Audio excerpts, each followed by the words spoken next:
Get your filthy hands away from that piano. Victoria Sterling's voice cut through the champagne chatter like a blade. The billionaire heiress stepped between Daniel Hayes and the pristine Steinway Grand, her diamond bracelet glinting as she shoved his cleaning cart aside. Daniel froze, mop still dripping. 200 of Manhattan's elite turned to stare. Victoria's ice-blue eyes scanned him from his worn work boots to his faded coveralls. You think someone like you belongs near something this valuable? Her manicured finger jabbed toward the piano. This instrument costs more than your entire bloodline will ever be worth. Nervous laughter rippled through the crowd. Daniel's jaw tightened. Then Victoria delivered the killing blow. Tell you what, play this piano, and I'll marry you on the spot. The room erupted in cruel amusement. Have you ever been so humiliated that your dignity became their entertainment? The 4:30 a.m. subway car rattled through darkness toward Manhattan, carrying Daniel Hayes and the weight of 3 jobs, 2 dreams, and 1 impossible choice that would define everything. His reflection stared back from the grimy window, a face carved by responsibility before its time. At 29, Daniel looked like a man who had buried his father, raised his sister, and watched his mother's kidneys fail 1 dialysis session at a time. But his hands, resting on worn work gloves, told a different story. Long fingers, precise positioning, calloused from chemicals, but elegant in their quiet strength. Play this piano, and I'll marry you. The billionaire's words echoed in his mind as Brooklyn disappeared behind him. Victoria Sterling's cruel laughter had followed him through 18 hours of mopping floors, scrubbing toilets, and pretending her words hadn't carved themselves into his chest like graffiti on a subway wall. Daniel's phone buzzed. A text from his sister Maya. Mom's session ran long again. The doctor wants to talk about the surgery. The surgery. $45,000 they didn't have. Money that might as well have been $45 million. The train screeched into his stop. Daniel shouldered his worn backpack and climbed toward street level, where Manhattan's towers pierced the sky like golden needles threading wealth through clouds. By 5:15 a.m., he was mopping the lobby of the Meridian Club, where Victoria Sterling's monthly membership fee exceeded his annual salary. The Meridian Club existed in a different universe. Persian rugs that cost more than houses. Oil paintings older than the Constitution. Members who spoke in stock tickers and measured time in quarterly reports. Daniel moved through this world like a ghost present but invisible, necessary but unacknowledged. He'd been invisible for 7 years. 7 years since Howard University, where professors had called him extraordinary. 7 years after the full scholarship to Manhattan School of Music. The scholarship he'd surrendered the day his father's construction scaffold collapsed in Queens. Son, his father had whispered in the hospital, construction dust still coating his lungs. Promise me you'll take care of them. Daniel had promised. The scholarship letter had arrived 3 days after the funeral. Now, at 6 a.m., Daniel pushed his cart past the club's music room. Through beveled glass doors, the Steinway grand piano sat like a sleeping giant. Chopin's Ballade number. One lay open on the music stand, the same piece Victoria had mocked him about. The same piece he'd performed for his senior recital, earning a standing ovation from professors who'd never seen anything like it. His fingers twitched involuntarily, muscle memory stirring.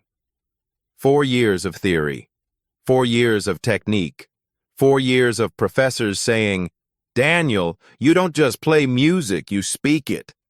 But speaking music didn't pay for dialysis.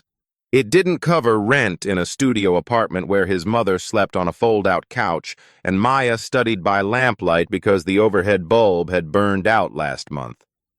Daniel's current world measured exactly 420 square feet in Bed-Stuy, a space where his mother's medical equipment dominated the living room, where Maya's homework covered the kitchen table they'd inherited from their grandmother, where Daniel slept on an air mattress that deflated slightly each night, requiring morning adjustments before work.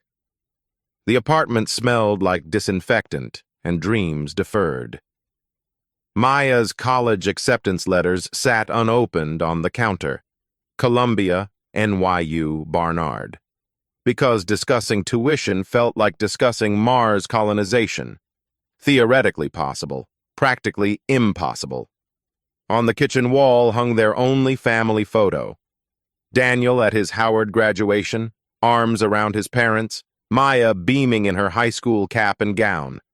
Before the scaffolding, before the diagnosis, before everything became about survival instead of living. But Daniel had found his refuge. Every Tuesday and Thursday night, after the Lincoln Center cleaning crew finished their official rounds, security guard Marcus Williams himself, a former jazz musician, would unlock practice room C for exactly 2 hours.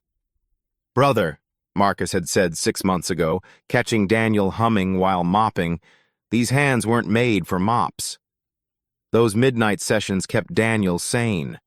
Alone with a beaten upright piano, he played everything Bach to Basie, Mozart to Monk. His fingers remembered what his life had forgotten, that excellence existed beyond circumstance, that beauty transcended bank accounts. Last Thursday, he played Chopin's Ballad Number 1, the same piece Victoria had used as ammunition. Daniel had performed it flawlessly, each note precise, each phrase breathing with emotion that 7 years of silence had only intensified.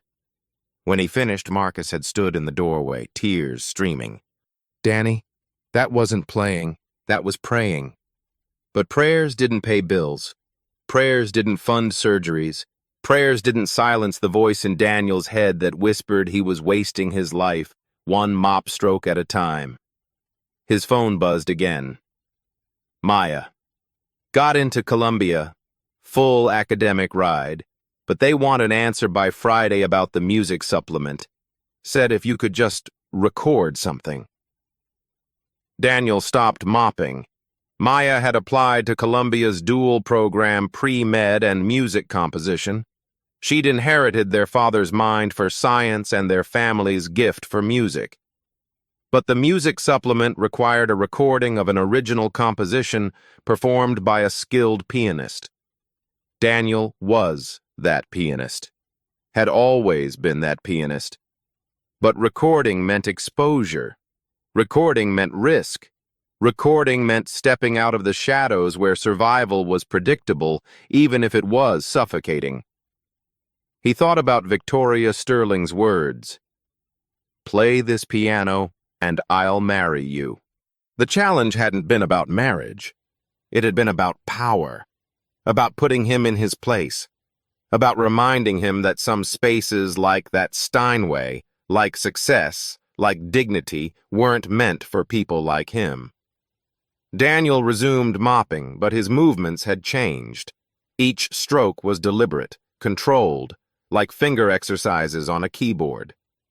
Because somewhere between Victoria's cruelty and Maya's deadline, between his mother's medical bills and his father's dying wish, Daniel Hayes was beginning to realize that invisibility wasn't protection.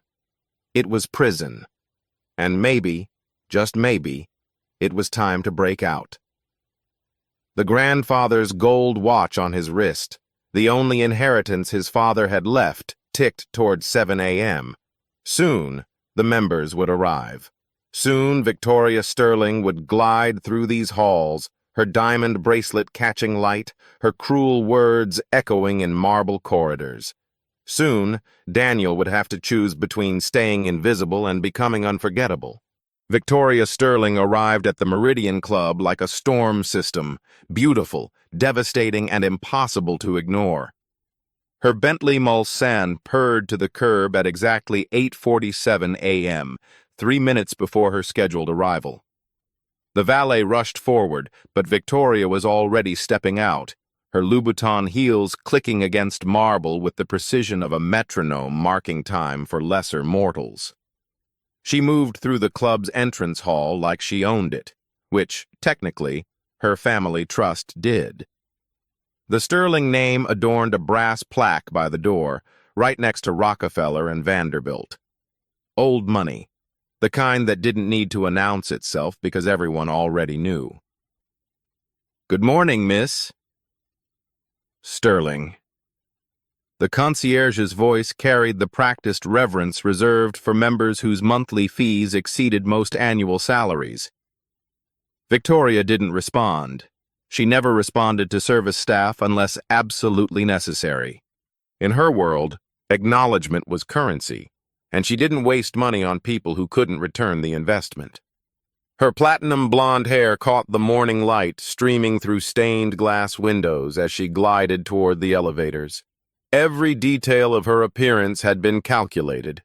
The Chanel suit that cost more than most cars, the tennis bracelet featuring diamonds from 3 different continents, the 10-carat engagement ring she wore despite being single because the ring wasn't about marriage, it was about power. Behind her trailed her usual entourage, James Morrison, her chief financial officer, scrolling through pharmaceutical stock reports. Dr. Whitman, the club's resident physician who validated her health initiatives, and Rebecca Parker, her publicist, documenting every moment for social media optimization. "The wellness gala is trending," Rebecca murmured, holding up her phone. Hashtag Sterling Cares has 2.3 million impressions since yesterday. Victoria's smile was sharp as surgical steel. Sterling Pharmaceuticals had raised insulin prices by 340% last quarter, but tonight's charity gala would position her as a healthcare champion. The irony was delicious and profitable. They entered the club's main ballroom, where tonight's event would unfold. Workers scurried around like ants, hanging banners and adjusting lighting. Victoria's ice blue eyes scanned